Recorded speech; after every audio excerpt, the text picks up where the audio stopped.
So how do the risk assessment algorithms compare, and how does a risk assessment score impact treatment? Well, one thing that's important and reassuring is they're all very similar in how they predict 1-year mortality. And you can see here, the solid line here are our patients from REVEAL in red, and then the intermediate blue solid line, and the black solid line is our high-risk patients. And that tracks with the dotted line from Compara in each subgroup, and the wider dotted line from the French registry.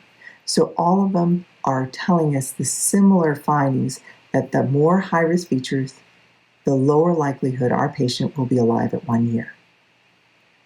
So how can we compare these? And what variables are the most important? At this point, I think we can say that they're all telling us who's highest risk of doing poorly, and also giving us some targets to improve with our medications. We know that based on these registries, we found that functional class, with its limitations, 6-minute walk distance, NT-proBNP or BNP, as well as cardiac index, right atrial pressure, and SVO2 were the highest yield variables.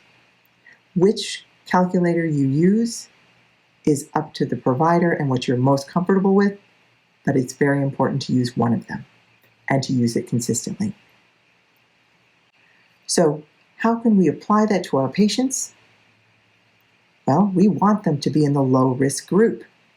And if we look at the 2016 ERS ESC guidelines, we want people to be in the green. We want our risk to be less than 5% mortality at 1 year. If at all possible, we want our patients to be treated with medical therapy to decrease right heart failure, stop progression of symptoms, eliminate the syncope, keep them functional class 1 or 2, and walking more than 440 meters. If we do exercise testing, the more normal, the better. And we want our BNPs in the normal range. We want on echo our right atrial size to be less than 18 without pericardial effusions, and our hemodynamics to have a right atrial pressure less than 8 and our cardiac index be preserved at more than 2.5.